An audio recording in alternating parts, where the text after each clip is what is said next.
जय श्री राम। श्री राम सेवा आश्रम में सभी श्री राम भक्तजनों का आशीर्वाद है।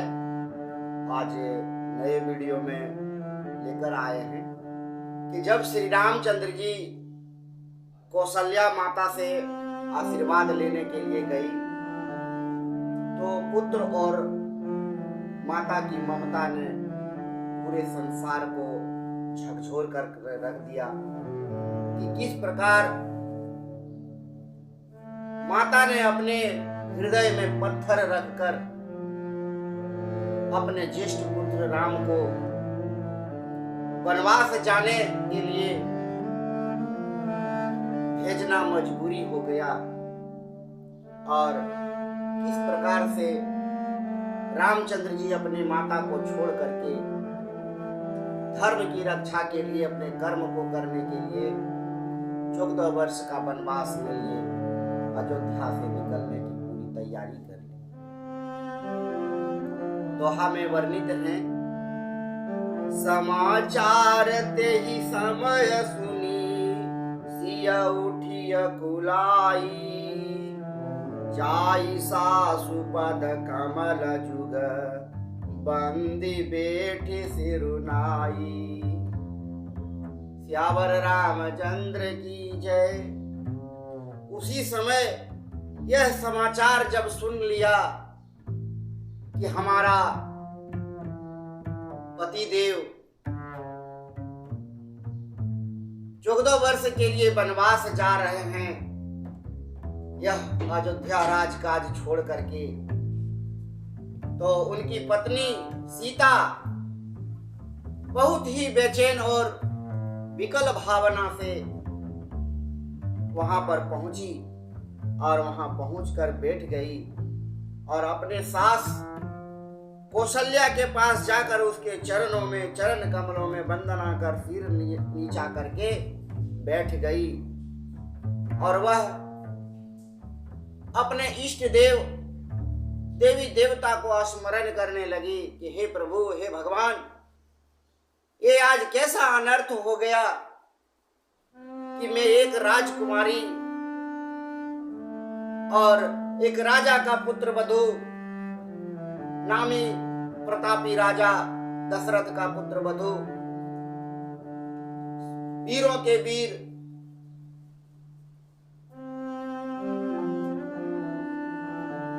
राम जी की पत्नी होकर यह कौन सी दिन देखने को मिल रही है। दिन आशीष सास मृदुबानी अति सुकुमारी देखी अकुलानी बैठी नमित मुख सोचती सीता रूप राशि पति प्रेम पुनीता। तब सास ने कोमल वाणी से आशीर्वाद दिया। वे सीता जी को अत्यंत सुकुमारी देखकर व्याकुल हो उठी और रूप की राशि और पति के साथ पवित्र प्रेम करने वाली सीता जी की नीचा मुख किए बैठे सोच रही है। जब घर में किसी तरह की आपदा या किसी तरह की विडंबना होती है तो घर के जो अभिभावक गार्जियन होते हैं वो बड़े ही दुखी और सदमे भाव से अपने दुख को प्रकट नहीं कर पाती हैं कि इस अवस्था में हमें क्या करनी चाहिए और किस तरह से इस समस्या का समाधान होना चाहिए। ठीक उसी तरह से कौशल्या अपने पुत्र वधू राम जी की पत्नी सीता को देखकर इतनी कोमल भावना और मन की जो प्रेम व्यथा है उसको जान करके बहुत दुखी होती हैं और पति के प्रेम को जानकर उनके मन में बड़ी ही भावनात्मक प्रेम आता है और कहती हैं, चलन चाहता बन जीवन नाथू के ही सुकृति सन हो ही साथू। की तनु प्राण की केवल प्राणा, विधि कर तब कछु जाई न जाना। जीवन साथ प्राणनाथ वन को चलना चाहते हैं, देखें किस पुण्यवान से उसका साथ होगा। शरीर और प्रेम प्राण दोनों साथ जाएंगे या केवल प्राण ही से इसका साथ होगा। विधाता की करनी कुछ जानी नहीं जाती। कौशल्या सीता जी के साथ वार्तालाप कर रही हैं, बातें कर रही हैं कि इस जीवन साथी प्रेम और प्राण दोनों साथ में हैं।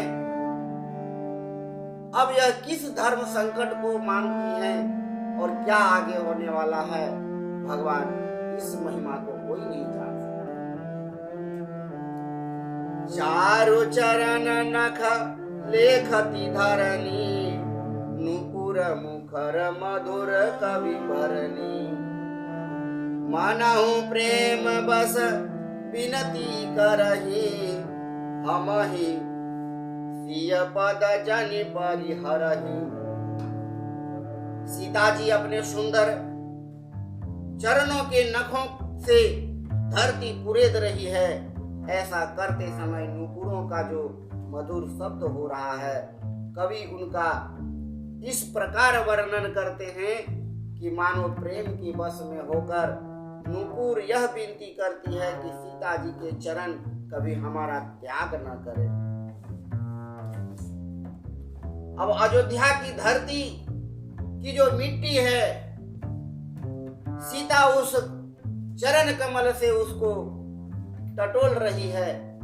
मानो कि मिट्टी सीता जी से कह रही है कि तुम्हारा जो चरण कमल है वो हमसे दूर नहीं होना चाहिए।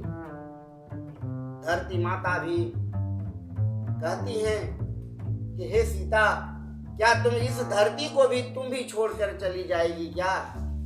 राम जी तो 14 वर्ष तक वनवास जाने के लिए तैयार हुए, अब न जाने तुम भी मेरा साथ छोड़ रही हो। मंजू बिलोचन मोचती बारी, देखी राम महातारी। तात सुनहु सिय अति सुकुमारी, सास ससुर परिजन प्यारी। सीता जी की सुंदर नेत्रों से जल बह रहा है, नीर बह रहा है, रो रही हैं, बिलख रही हैं। उनकी यह दशा देखकर श्री रामचंद्र जी की माता कौशल्या बोली कि हे तात सुनो, सीता अत्यंत ही सुकुमारी है तथा सास ससुर और कुटुंबी सभी को प्यारी है। सीता को रोते बिलखते देखकर कौशल्या अपनी सास रामचंद्र जी को बोलती हैं कि हे पुत्र, हे श्री राम, ये जो सुकुमारी सीता हैं बहुत ही चहेती हैं, सभी के प्रेम और भावना में बसी हुई है। सास ससुर कुटुंब प्रजाजन सभी इनकी प्यारी है। तो इस तरह से अयोध्या में 14 वर्ष के वनवास जाने की तैयारी में पूरे परिवार एक दूसरे से बिलख रहे हैं, रो रहे हैं, किंतु विधि का विधान जो विधाता लिखे हैं उसकी वर्णन और उसका कटान कोई नहीं कर पा रहे हैं और सभी एक धर्म की धुरी को पकड़ करके चारों तरफ घूम के बिलख रही हैं, रो रही हैं। लेकिन श्री राम जी का वनवास जाना तय हो गया है। तब दोहा में वर्णित है, पिता जनक भूपाल मणि, ससुर भानु कुल भानु, पति रवि कुल कौरव विपिन, विदु गुण स्वरूप निधानु। इनके पिता जनक जी राजाओं के शिरोमणि हैं, ससुर सूर्य कुल के सूर्य हैं और पति सूर्य कुल रूपी कुमुद वन को खिलाने वाले चंद्रमा तथा गुण और रूप के भंडार हैं। फिर भी काल चक्र और विधि के विधान को कोई टाल नहीं पा रहे हैं। तो आज कलयुग में जो हम लोग देख रहे हैं, इस समय के चक्र में सभी आदमी एक दूसरे से दुखी हो जाते हैं, बिछड़ जाते हैं, कहीं किसी से मिल जाते हैं। ये कोई नई बात और नई दशा नहीं है। समय के चक्र में जिस अनुसार से चलना पड़ेगा, प्रभु जिस रास्ता में हमें रखे उसी रास्ते में हमें रहना है और भगवान का भजन करना है। तो आज के वीडियो में बस इतना ही। जय श्री राम। और हमारे रामचरितमानस कथा में जुड़े रहने के लिए जो नए हैं, हमारे चैनल को सब्सक्राइब नहीं किए हैं, संपूर्ण रामायण की कथा सुनने के लिए हमारे चैनल को सब्सक्राइब करें, क्योंकि हमारे इस कथा में एक एक चौपाई, एक एक दोहा, एक एक छंद को विस्तार से वर्णन किया जा रहा है, जो कि राम कथा का गूढ़ रहस्य जानने की यह एक स्रोत है।